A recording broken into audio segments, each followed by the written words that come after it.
ભાયલી વિસ્તારમાં સોસાયટીની એનઓસી વગર જ એક વિધર્મીને મકાન વેચી દેવામાં આવ્યું છે ને જેને લઈને સોસાયટીના લોકોએ વિરોધ દર્શાવ્યો છે। ભાયલી વિસ્તારમાં આવેલું સ્પ્રિંગ્સ રિટ્રીટ 1 આ ફ્લેટમાં એક મકાન સોસાયટીની એનઓસી વગર જ અન્ય ધર્મના વ્યક્તિને વેચી દેવામાં આવ્યું છે ને જેના કારણે સોસાયટીના લોકોએ વિરોધ નોંધાવ્યો છે।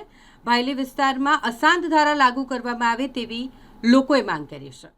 નમસ્કાર સાહેબ, અમે સ્પ્રિંગ રિટ્રીટ 1 ભાયલી TP1 કાશીમઠ મંદિરની બાજુના રહેવાસીઓ છે। હું સોસાયટીનો પ્રમુખ છું। મારું નામ અમર મહેન્દ્ર શાહ છે। અમે લોકો આ સોસાયટીમાં છેલ્લા 14 વર્ષથી રહીએ છીએ। અમારી સોસાયટીમાં રહેતા એક રહીશ B301ના મનોજકુમાર ભાટિયા સાહેબે સોસાયટીની જાણ બહાર સોસાયટીની એનઓસી લીધા વગર સોસાયટીને અંધારામાં રાખીને આ એમનો ફ્લેટ જે B301માં હતો તે અમીબેન અતુલભાઈ પટેલ, એમના પિતાનું નામ છે હાતિમભાઈ હૈદર અલી સાદરીવાલા ને વેચી કાઢ્યો છે। બારોબાર દસ્તાવેજ કરી દેવામાં આવ્યો છે, જે અમારા સોસાયટીના દરેક રહીશને 54 ફ્લેટના રહીશોને નામંજૂર છે।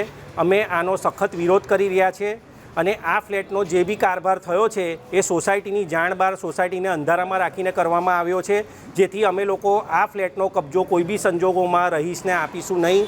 અમારા દરેક ફ્લેટના દરેક રહીશો અમારી સાથે છે, આખું ભાયલી અમારી સાથે છે અને અમે સરકારને એક અનુરોધ કરીએ છીએ કે ભાયલીને વહેલીમાં વહેલી તકે અશાંત ધારામાં સામેલ કરો, જેનો અમે ખૂબ જ ટેકો આપવા તૈયાર છે। અને આ એક કોમ્યુનિટીની આજુબાજુ આ સોસાયટીની આજુબાજુમાં 3 મંદિરો આવેલા છે। સામે જૈન ટેમ્પલ છે, બાજુમાં કાશીમઠનું મંદિર છે, એની બાજુમાં દાદા ભગવાનનું મંદિર છે, પાછળ એક જૈન મંદિર બીજું આવી રહ્યું છે। તો આ કોમ્યુનિટીને તમે જે બી થઈ શકે એ રીતે વહેલી તકે અશાંત ધારામાં લેવા વિનંતી છે।